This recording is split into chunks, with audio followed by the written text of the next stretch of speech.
வணக்கம். திசைகளின் 10 மணி செய்திகள்.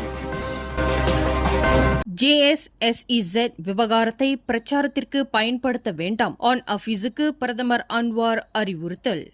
Johor Singapore சிறப்பு பொருளாதார மண்டலமான JSSEZ திட்டத்தை ஜோஹர் மாநில தேர்தல் பிரச்சார பொருளாக பயன்படுத்த வேண்டாம் என்று ஜோஹர் இடைக்கால மந்திரி பசார் டத்தோ ஆன் ஆபீஸ் காசிக்கு பிரதமர் டத்தோஸ்ரீ அன்வார் இப்ராஹிம் அறிவுறுத்தியுள்ளார். இதுகுறித்து இன்று செய்தியாளர்களிடம் பேசிய பிரதமர் அன்வார், இத்திட்டம் மத்திய அரசால் மாநில அரசின் ஒத்துழைப்போடு செயல்படுத்தப்படும் ஒரு கூட்டாட்சி முயற்சி என்று தெளிவுபடுத்தினார். மலேசியா மற்றும் சிங்கப்பூர் பிரதமர்களுக்கு இடையே கையெழுத்தாகும் இந்த உடன்படிக்கை இன்னும் மந்திரி பசார் நிலைக்கு எட்டவில்லை என்றும், மத்திய அரசின் பெரும் நிதியுதவியுடன் நடைபெறும் இத்திட்டத்திற்கு நன்றி கூறாமல் ஆன் ஆபீஸ் விமர்சனம் செய்வது முறையற்றது மற்றும் முட்டாள்தனமானது என்றும் சாடினார். முன்னதாக ஜோஹர் சிங்கப்பூர் சிறப்பு பொருளாதார மண்டலத்தின் பிரதான திட்ட வரைபட வெளியீட்டை மத்திய அரசு தொடர்ந்து தாமதப்படுத்தி வருவதாக ஆன் ஆபீஸ் தனது எக்ஸ் பக்கத்தில் குற்றம் சாட்டியிருந்தார். காலக்கெடு தள்ளிப்போவது முதலீட்டாளர்களின் நம்பிக்கையையும் பொருளாதார வேகத்தையும் பாதிக்கும் என்பதால் இனியும் தாமதிக்காமல் திட்டத்தை அறிவிக்க வேண்டும் என்று அவர் மத்திய அரசை வலியுறுத்தியிருந்தார். அதற்கு பதிலடியாகவே பிரதமரின் இந்த செய்தி வெளியாகியுள்ளது.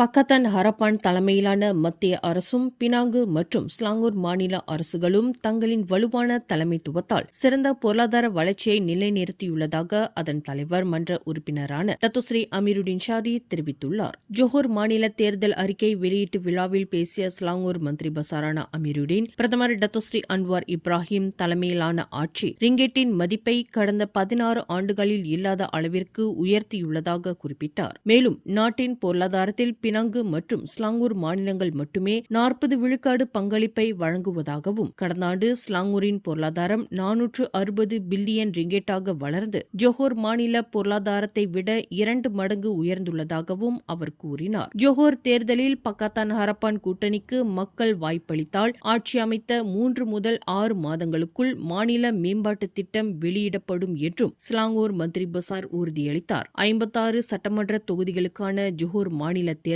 வரும் ஜூலை 11ஆம் தேதி நடைபெறவுள்ளது குறிப்பிடத்தக்கது. மலேசிய அரசியலில் பெண்களின் பிரதிநிதித்துவத்தில் ஜனநாயக செயல் கட்சியான ஜாசிகா சொல்வதை செய்கிறது என்றும், ஆனால் மாய்கா இதில் இன்னும் சிறப்பாக செயல்பட வேண்டும் என்றும் கூடாய் சட்டமன்ற தொகுதி பக்கத்தான் ஹரப்பான் வேட்பாளர் கார்த்தியாயினி ஜெயபாலன் வலியுறுத்தியுள்ளார். கார்த்தியாயினி வெளியிட்டுள்ள ஊடக அறிக்கையில், ஜாசிகா மகளிர் பிரிவின் லீட் தலைமைத்துவ பயிற்சி திட்டம் மூலம் பெண்கள் வெறும் தேர்தல் கண்துடைப்பு வேட்பாளர்களாக இல்லாமல் உண்மையான தலைவர்களாக உருவாக்கப்படுகிறார்கள் என்று பெருமிதம் தெரிவித்தார். ஆனால் புது தோற்றம் மற்றும் உள்ளடக்கிய அரசியல் குறித்து பேசும் மாய்கா, நடப்பு ஜோஹர் மாநில தேர்தலில் ஒரு பெண் வேட்பாளரை கூட களம் இறக்காதது மிகுந்த ஏமாற்றம் அளிக்கிறது என்று கார்த்தியாயினி சாடினார். கட்சிக்காக உழைத்த தகுதியான பெண் தலைவிகளும் இளம் பெண் நிபுணர்களும் மாய்காவால் புறக்கணிக்கப்பட்டுள்ளதாக அவர் குறிப்பிட்டார். நாட்டின் மக்கள் தொகையில் பாதியளவாக இருக்கும் பெண்களுக்கு அரசியல் முடிவெடுக்கும் தளங்களிலும் தகுதியின் அடிப்படையில் உரிய பிரதிநிதித்துவம் வழங்கப்பட வேண்டும். எனவே வெற்று வாக்குறுதிகளை தவிர்த்து அனைத்து கட்சிகளும், குறிப்பாக மாய்கா, பெண்களின் தலைமைத்துவ வாய்ப்புகளை உறுதி செய்ய இனியாவது உறுதியான நடவடிக்கைகளை எடுக்க வேண்டும் என்று கார்த்தியாயினி கேட்டுக்கொண்டார்.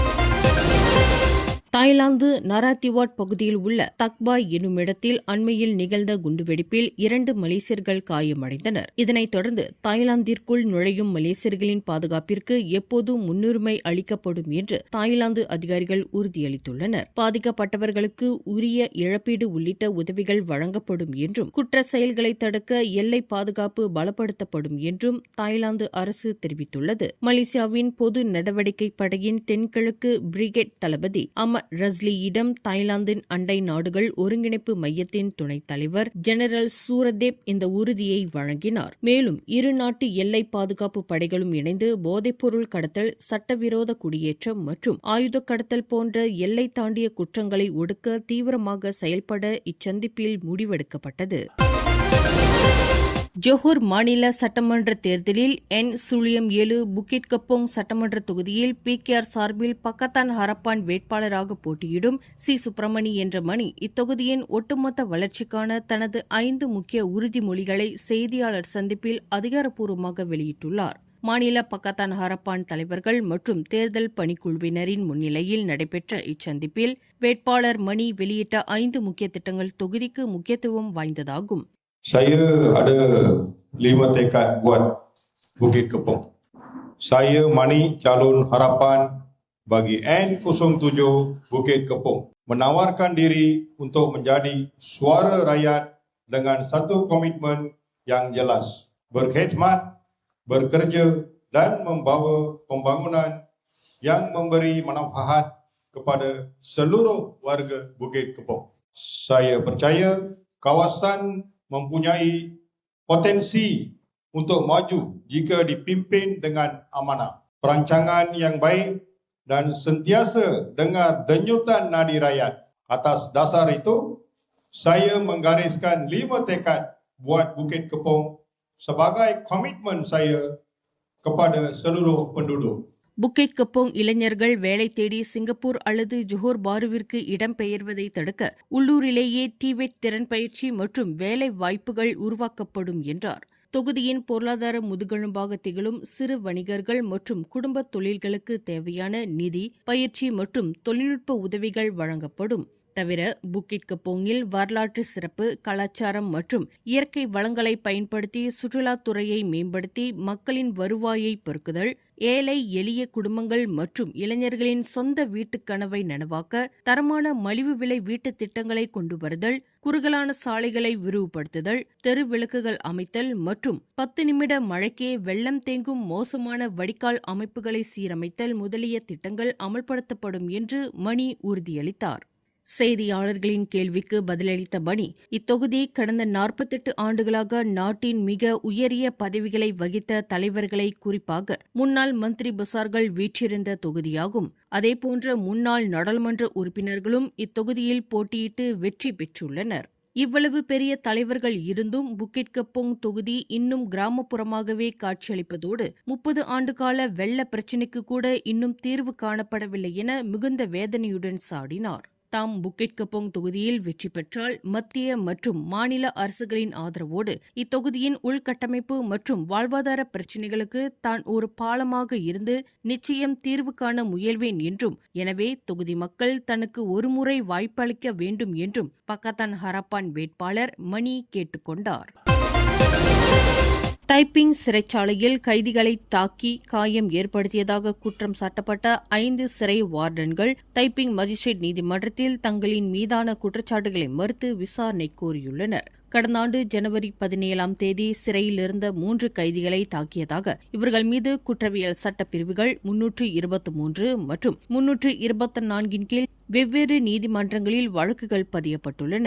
குற்றம் சாட்டப்பட்ட 5 வார்டன்களுக்கும் தலா 2000 ரிங்கிட் முதல் 4000 ரிங்கிட் வரையிலான பிணைத் தொகையுடன் கடுமையான நிபந்தனைகளின் கீழ் நீதிமன்றங்கள் தற்காலிக விடுதலை வழங்கியுள்ளன. இவ்வழக்குகள் வரும் செப்டம்பர் 7 மற்றும் 8 ஆகிய தேதிகளில் மீண்டும் விசாரணைக்கு வரவுள்ளன. இச்சம்பவம் தொடர்பான விசாரணை ஆவணங்களை ஆய்வு செய்த சட்டத்துறை தலைமை வழக்கறிஞர் அலுவலகம் கடந்த ஜூன் 29ஆம் தேதியன்று அக்குற்றச்சாட்டுகளை பதிவு செய்ய உத்தரவிட்டதாக புக்கிட் அமான் குற்ற புலனாய்வுத்துறை இயக்குநர் டத்து எம். குமார் தெரிவித்துள்ளார். இதே விவகாரத்தில் கைதி ஒருவரின் மரணத்திற்கு காரணமானதாக 25 வயதுடைய மற்றொரு சிறை வார்டன் ரின்டி ஓனெல் விக்டர் மீது ஏற்கனவே கடந்த டிசம்பரில் குற்றவியல் சட்டம் பிரிவு 304 கீழ் நீதிமன்றத்தில் வழக்கு தொடரப்பட்டுள்ளது குறிப்பிடத்தக்கது. வரும் செப்டம்பர் மாதம் நடைபெறவுள்ள மலேசிய காற்பந்து சங்கத்தின் வருடாந்திர மாநாட்டில் அதன் தலைவர் பதவிக்கு போட்டியிடப் போவதில்லை என்பதை பஹாங் சுல்தான் அப்துல்லா அதிகாரப்பூர்வமாக அறிவித்துள்ளார். தேசிய மாற்றுப்பாதை சைக்கிளோட்ட போட்டியை பார்வையிட்ட பின் செய்தியாளர்களிடம் பேசிய பஹாங் சுல்தான், தாம் ஏற்கனவே இப்பதவியை வகித்த பழைய நபர் என்பதால் நாட்டின் முதன்மை விளையாட்டு அமைப்பின் உயரிய பொறுப்பிற்கு இளம் தலைவர்களுக்கு முன்னுரிமை வழங்கப்பட வேண்டும் என்று கேட்டுக்கொண்டார். கடந்த ஆண்டு ஏற்பட்ட FIFA ஒழுங்குமுறை விதிமீறல் விவகாரத்தை தொடர்ந்து கடந்த ஜனவரியில் FAM-இன் அனைத்து செயற்குழு உறுப்பினர்களும் ஒட்டுமொத்தமாக பதவி விலகியதைத் தொடர்ந்து இந்த புதிய தேர்தல் நடத்தப்பட உள்ளது குறிப்பிடத்தக்கது. பூடி டீசல் மானிய திட்டத்தின் கீழ் தகுதியானவர்களின் விவரங்களை மாற்றிக்கொள்ளும் நடைமுறையை மற்ற குடும்ப உறவினர்களுக்கும் விரிவுபடுத்துவது குறித்த கோரிக்கைகளை உள்நாட்டு வாணிப மற்றும் வாழ்க்கை செலவின அமைச்சு ஆய்வு செய்து வருகிறது. தற்போது இந்த மானிய விவரங்களை மாற்றும் நடைமுறை கணவன், மனைவி, பெற்றோர்கள், பிள்ளைகள் மற்றும் உடன்பிறப்புகள் போன்ற நெருங்கிய குடும்ப உறுப்பினர்களுக்கு மட்டுமே வரையறுக்கப்பட்டுள்ளது என்று சரவா மாநில அமைச்சின் இயக்குநர் மேத்யூ டொமினிக் பரின் தெரிவித்துள்ளார்.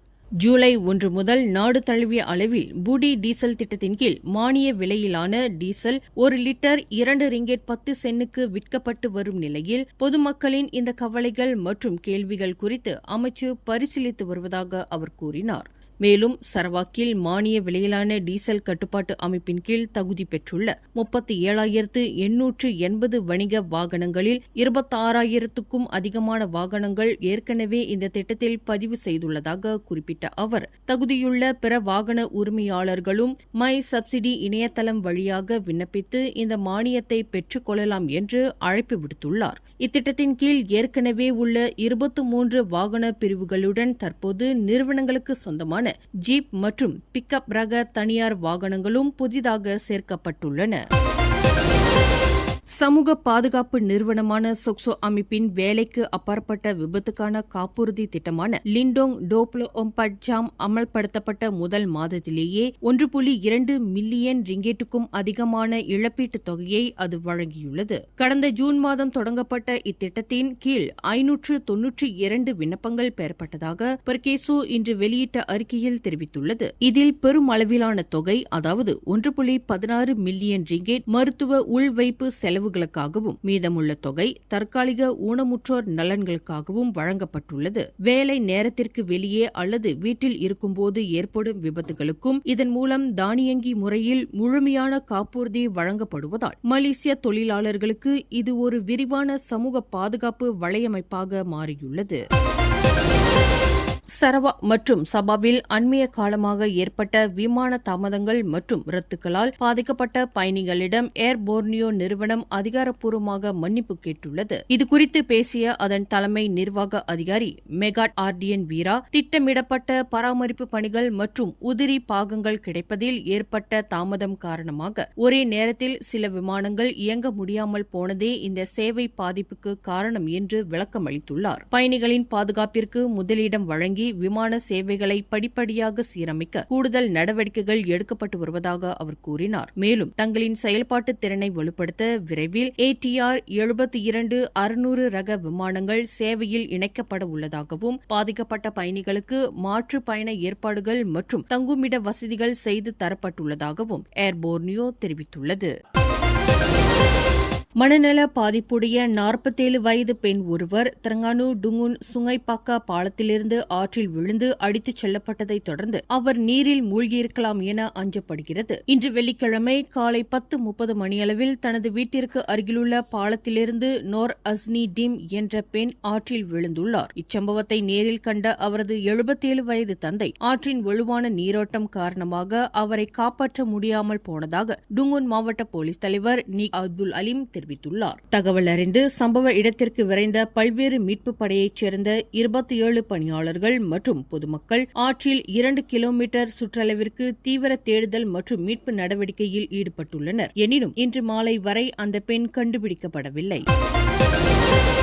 ஷாலாமில் உள்ள ரிம்பா அடுக்குமாடி குடியிருப்பில் இருந்து காணாமல் போன 14 வயது சிறுவன் 10 நாட்களுக்கு பிறகு கோலாலம்பூரில் பத்திரமாக மீட்கப்பட்டுள்ளார். கடந்த ஜூன் 23ஆம் தேதி காலை தனது தாயாருக்கு மன்னிப்பு கடிதம் ஒன்றை எழுதி வைத்துவிட்டு வீட்டிலிருந்து வெளியேறியதாக கடந்த செவ்வாய்க்கிழமை ஊடகங்கள் செய்தி வெளியிட்டிருந்தன. பொதுமக்கள் கொடுத்த தகவலின் பேரில் புக்கெட் பின்தாங்கில் உள்ள ஒரு உணவகத்தின் அருகில் உள்ள நடைபாதையில் நேற்று அதிகாலை 3 மணியளவில் சிறுவனின் பெற்றோர்கள் அவனை கண்டுபிடித்தனர். சிறுவன் காணாமல் போன நாட்களில் புக்கெட் பின்தாங் பகுதியிலேயே சுற்றித் திரிந்ததாகவும் அந்த உணவகத்திலேயே உறங்கியதாகவும் போலீசார் தெரிவித்தனர். சிறுவனுக்கு எந்தவிதமான காயங்களும் ஏற்படவில்லை என்றும் அவன் ஆரோக்கியமான நிலையில் இருப்பதாகவும் ஷாலாம் மாவட்ட போலீஸ் தலைவர் அசிஸ்டன்ட் கமிஷனர் சருடின் சமா தெரிவித்தார்.